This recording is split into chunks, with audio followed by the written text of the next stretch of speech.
obìnrin yìí fún ọmọ ẹ̀ lọ́rùn pa, ó lọ́kọ tóun ṣẹ̀ṣẹ̀ fẹ́ kò gbà kóun gbé e wọlé ẹ̀. ìkà ọ̀dájú abiyamọ ní obìnrin ará orílẹ̀-èdè Kenya kan tó fọwọ́ ara ẹ̀ fún ọmọ bíbí inú ẹ̀ tí kò ju ọmọ ọdún 3 lọ lọ́rùn pa nítorí ọ̀rẹ́kùnrin tó ṣẹ̀ṣẹ̀ pàdé. èrò obìnrin tí wọ́n fẹ̀sùn ìpànìyàn kàn yìí ni pé olùdènà lọmọ tí kò mọ ọ̀tún yàtọ̀ sí òsì ọ̀hún jẹ́ fóun, kò sì ní jẹ́ kóun ṣayé òun bóun bá ṣe fẹ́ pẹ̀lú ọkùnrin tó ṣẹ̀ṣẹ̀ ń fẹ́ náà ló ṣe pa ọmọ yìí dànù tó sì lọ́ọ́ ju òkú ẹ̀ sínú kòtò tí wọ́n ti ń wa kùsà.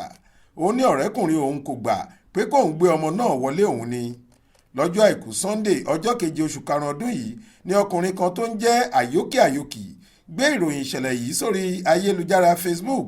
ó ní agbègbè kan tí wọ́n ń pè ní Obunga nílùú Kisumu níṣẹ̀lẹ̀ náà ti wáyé lórílẹ̀‐èdè Kenya. gẹ́gẹ́ bó ṣe kọ sórí Facebook rẹ̀, ó ní ọmọbìnrin kan tọ́jọ́ orí ẹ̀ lé díẹ̀ ní 20 ọdún fún ọmọ ẹ̀ ọkùnrin ọmọ ọdún 3 lọ́rùn pa. lẹ́yìn náà ló lọ sọ sí agbègbè tí wọ́n ti ń kó yèèpẹ̀ ìyẹn Kọ́yánkó-Akwari.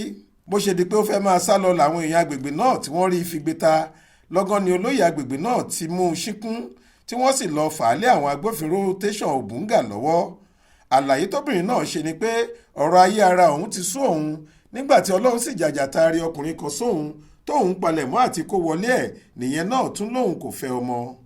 ó ní nígbà tí kò sí ọ̀nà àbáyọ míì fóun mọ́ tóun sì ti ṣetán láti tẹ̀síwájú nínú ìrìn àjò ayé òun lòun ṣe ronú pé kóun gbẹ̀mí ẹ̀ lòun fi lè rílé ọkọ gbé.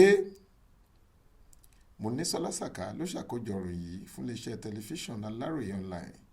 Faith Adébọ́lá ló kà á sétí ìgbọ́ yín.